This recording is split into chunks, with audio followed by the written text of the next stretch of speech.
Celine, how are you doing? Hi, Yvonne. I'm good. How are you? I'm very well, thank you. And today we're going to speak about something which resonates a lot based on our experience with a lots of engagement with customers, partners, and events. We are used to use that in French, but it's hard to translate in English, which is something like réenchanter. So could you talk about that? What does it mean, réenchanter? Do you have a translation in English? No, I don't. I think when you look at the definition from a dictionary point of view, it says like reenchanting. So it's about reenchanting the HR. Or we were thinking a little bit more about reinventing or Yeah. reimagining. So it's just this idea of rethinking and reimagining the HR function altogether. Excellent. And I think that the good starting point is HR, to be honest, is often seen as a very administrative task and focusing on transactions. Sorry. And I think that we can change the narrative. Is correct. What's your perception about that? Yeah, it is, and that's why I think you and I we work together pretty well because we both really think that AI, so artificial intelligence, can completely revolutionize the way we operate in HR, right? And I know I'm a little Correct. bit closer to HR, but for me, we can be really strategic in HR, or we can be quite creative if we decide to use AI and to make the best of what's actually available these days. So for me, it's super cool. It's the time where we can get rid of all these administrative tasks that you talk about, be less transactional, and think a little bit about the future. But also, and this is where you and I really, really, really bond, is how you can use AI to make your life easier instead of just ignoring the topic and waiting for, I don't know, the future of things to be better. Yeah, exactly. And I think that the AI adoption in the HR and for HR activities is crucial. I do think personally that all employees are using AI for their personal activities, but there is a huge demand for the organizations to adopt AI, leverage AI in order to make their activities more efficient and to optimize the way we're working. And typically in the HR domain, when we are thinking about the training definition, when we're speaking about how can we change the culture, how to implement policies, how to manage skills, and so on. So I do think personally that with AI, we can do a lot of, let's say, routine tasks. Hmm. We can automate a lot of things. And what did you learn from customers about AI adoption for HR? Is anything you saw in the market with your customers? Yeah, so actually it's a good question, but I think HR at the moment is more open to automation rather than Mm, using AI, right? And I'm pretty sure that you share that. So for example, if you think about the recruitment process or the onboarding process, the people on the market are way more open to delegate some of these tasks to technology versus, for example, talent management, performance management, or anything a little bit more sensitive and linked to the employees, a lot less. So it's more about looking at the processes and thinking about how they can push to the technology versus you and I think what we really want to say is shift as much as you can from that transactional, operational, administrative routines and tasks that you mentioned to really the transformational activities. So, what are these activities that we can push to the technology and which will leave HR with a more, I would say, interesting job or a business or, yeah, business services or services to deliver, actually. Yeah, so what you mentioned is exactly what I saw in the market. So first, HR organizations focus to automate, let's say, repetitive tasks. It's really about automation, but there is another level of improvement they can get from AI, which is to make better decision. We are used to use the enhanced decision-making process. You are dealing with complex processes. You are dealing in a complex industry. You are concerned about compliance. You have a lots of data and you want to improve your decision-making process by leveraging AI in order to adopt what I would like to name a data-driven decision process in order to have for each organizations data-driven people strategy. Does it resonate for you as well? Yeah, I was just about to ask in the customer you speak to or speak with, do you think they are ready for that though? They are giving it up, or they are still thinking, I'm not too sure I can trust AI. I'm not too sure I can trust the technology to do that. So what's your view, or how do you feel the market? Yeah, there is three challenge first. Organizations, including HR organizations, are concerned about the quality of the data. Should I trust my data? So the first step is really to have clean, augmented data in order to make decision based on that. And the best way to start, and this is really a step-by-step approach, is to focus on task you can automate because of the volume and you can test the outcome. So if you trust in your data, start to automate the process and let's say control the outcome of your automated process. And it will give you more confidence in the way the AI can help you to improve, let's say, first the automation of basic tasks. The next step is to explore how you could make better decision and you continue to increase the level of data you will trust through, let's say, predictive AI, also generative AI, in order to, let's say, complete more and more advanced activities. So start with, let's say, think big, but act small by automating basic tasks. It will improve your confidence in the data, and then you will be able to move to the next step, which is to, for example, to have a more data decision process, data-driven strategy, and so on. And actually, it makes me think about because you talk about next steps, or you talk about how incrementally they can do that, or we can do that in HR. What do you think is gonna happen? Like, let's say beautiful world. We've pushed more automation. We try to use more of AI. We really use the technology the way it should be used for all the employee life cycle, right? Like from recruitment Yeah. to onboarding to managing the day to day to the performance slash offboarding.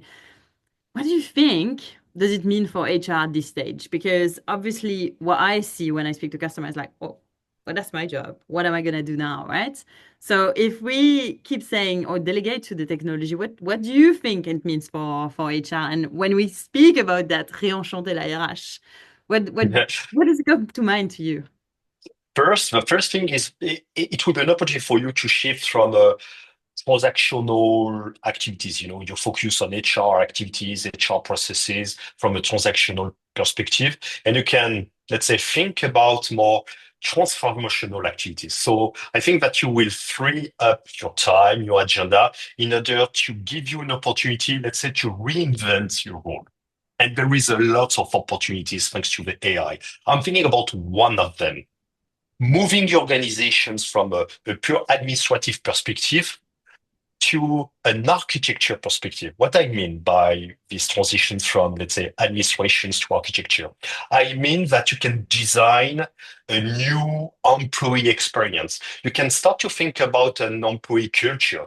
We know that culture eats the strategy at the breakfast. So that's crucial for each organizations to reinvent their role by delegating with the AI to, let's say, with the technology. Not just think only about AI, it's about the technology and start to think about how I can improve the employee experience as I'm used to focus on the customer experience. And we can make an analogy between customer experience and employee experience. I think you will agree with me about that, correct? Yeah, but I think, you know what? I really like this word architect. And obviously, this is like your word, like it's in your title. But I think for me, Yvonne, this is a great word because you use the employee experience. But actually, reinventing the role of HR means maybe they can architect a lot more, right? Beyond, they can design a lot more programs broadly. It doesn't have to be just employee experience. And for example, for me, what's really important in HR is the talent intelligence. So this is something not new. We've heard for the last maybe 18 months, 2 years.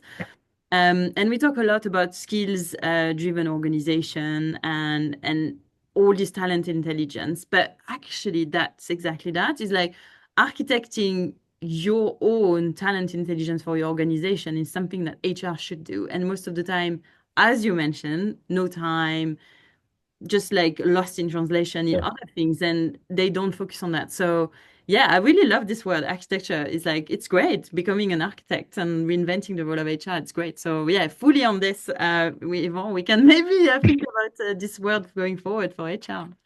Yeah, another way to say that is probably there is too much HR people in the HR organizations. Let me change a little bit, and possibly you could think about new resources who will join your HR organizations, for example, with people who will architect the HR functions. You just talk about the talent development, which is another way to reinvent the HR role. Something which is also strategic is, and that's the goal of all HR organizations, is to have a strategic role, like a partner to the leadership. Okay, I mean to use, for example, insight to leverage employee experience data to leverage everything you can in order to transform people data, people analytics in order to influence strategic business decision and act effectively as a change agent.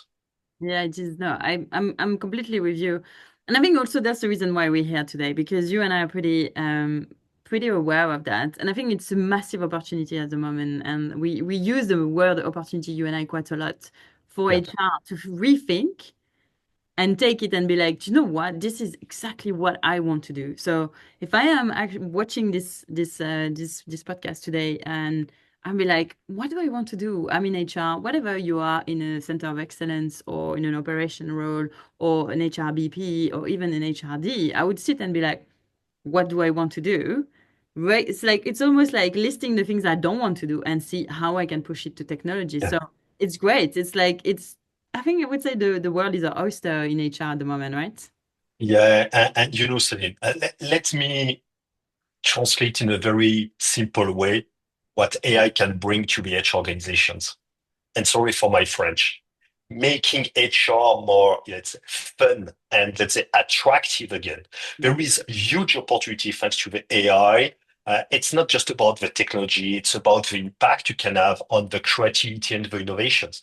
Think about that. How an HR organizations for their own process, but also for all the process executed by the organizations to leverage predictive AI, generative AI for something which really important for the organization, something about learning and thinking about onboarding. We could think about immersive team building experience. There is huge opportunity to transform. And I do think personally that HR have a role there to make it more fun and more attractive, or let's say attractive again. And but I was also thinking, you know, I know a lot of HR people, and we are fun. We are fun people. We are quite creative. We are quite innovative. But sometimes because in HR we are like stuck in the old times, we are not moving into the new world, but also we don't have time, or we are a little bit like thinking about, oh, I need to do these policies and I need to write this and I need to make sure that payroll is working and I need to make sure that everybody's happy. But it's super creative space. There's so much to do because it's all Yeah. linked to humans, right? So when you think about humanity is like bring the fun and bring the creativity. I love it. I love when you said that. I was like, I was trying to see you recruiting with your VR. Yeah, and for me, it's also about thinking, I don't want to hear anymore, I don't want to speak to HR, or they are useless. They're just here like to make our life like painful. I don't want that. I want someone to be like, you know what, my HR team super cool. Like they are doing this and they are doing that and they're coming up with this and that's what I want. I want to hear And, that. And you're totally yeah. right. And the thing is, if you are an HR director or you are leading up an HR function, and this is what people are saying, trust me that you're going to be able to influence that C-suite because they're going to be like, oh, my HR team is doing something right because everybody's happy, everybody's engaged. And I think that's the most important because motivation, engagement leads to productivity and leads to sales and revenue and everything that an organization is trying to do. So we need to Yeah. flip that. And I love what you said at the beginning, changing the narrative. We need to change that, but we need to show up with a different attitude and a different image, I would say as well, which is coming from us in HR. Yeah, and think about that. Lots of our department in an organizations, and think about IT transformations. They already moved from, let's say, cost center supporting function discussions, moving to how can we influence the revenue? How can we reduce the cost? How can we help the organizations to create revenue or to have an impact on the growth? And I do think personally that each organizations by adopting AI can move to this value-driven conversation model, like our department who did that few years ago. So that's a great opportunity to influence the strategy of the organizations and to position HR organizations as a key player in this transformation, change management, new revenue, source of revenue creations. That's something as well which will drive, I think, activities like leadership development, in order to cultivate future leaders in the organization. What will be my future leader based on the data I can collect from my employee, based on their performance, in order to have an impact on the way the organization is changing in a complex environment. So changing this conversation level, it's a great opportunity for HR by delegating to the technology, by automating everything they can and focusing on what makes sense for them, which is this culture impact and growth impact and value-driven discussions. No, 100%. And you know, I have no problem, and you don't have problem to use AI. But you know that thing about having your AI twin. For me, it's almost like, yeah, I will use it as much as I can to find this also balance between the high tech and the high touch, right? Because Correct. it's exactly that point: is what can my AI twin do? And what I can do. And it's about me it should remain as the human element at the center of everything we do. That's just what we don't need to do. Then it's okay to delegate. So no, it's great. I love it, Yvonne, and I love the few words you said. And reinventing the role is great. So I was going to ask you a final question. It's like, what do you think is our call to action to anyone watching, anyone in HR, or anyone even outside of HR that would be like, oh my God, yes, I need to do something about it. This is exactly where we need to go. And probably the HR department is the new place to be. First, when we're discussing about AI in the organizations, we don't really know what HR department role will be. I personally think that there is a huge opportunity for HR also to act not just as HR professional, but also to become, let's say, strategist about the innovation and AI, and part of a definition of a next skill set need for the organizations. Another aspect HR can address is, the data privacy challenge, compliance, transparency concerns, what I would like to name as ethical implications of AI in HR and across all the organizations. So that's also a challenge, but also an opportunity for HR to manage. And finally, also to define a good balance between high tech and high touch, to ensure, as you said, that the human elements remain central in all the definition of a strategy. So you asked me for the call to actions. First, I think that there is a challenge for HR leaders today, which is to understand, embrace, let's say, AI and reimagine their job, their role. So my call to action is first embrace the AI capabilities, understand what it's about, explore how AI could have an impact on the organizations and how each organization can act as a change agent. The second, let's say, tips I would like to share based on experiences, as I said previously, start small and think big. You can engage practical first steps to leverage AI without, complexifying the team, complexifying the technology. Just adopt a step-by-step approach. And by showing how you can influence the rest of the organizations to adopt the AI, you would demonstrate that you are part of a change and you are an actor of a change. And finally, I think that you need a vision for the future. And who else than the HR department can help the leaders of your organizations to have a vision? I mean, to align the AI opportunity with the strategy of your organization so you can have a more strategy creative impact as an HR organizations. Does it make sense?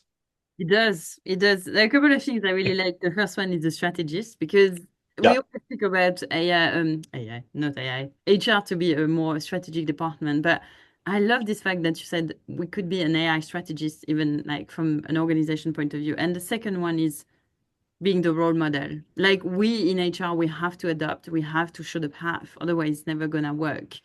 But yeah, so that's great. Honestly, Yvon, exactly what I was thinking about. But I really appreciate your time. I really appreciate all your insights. This is great. And thanks again. Thanks again for like showing thank up you, Celine. on this podcast with me and having a chat.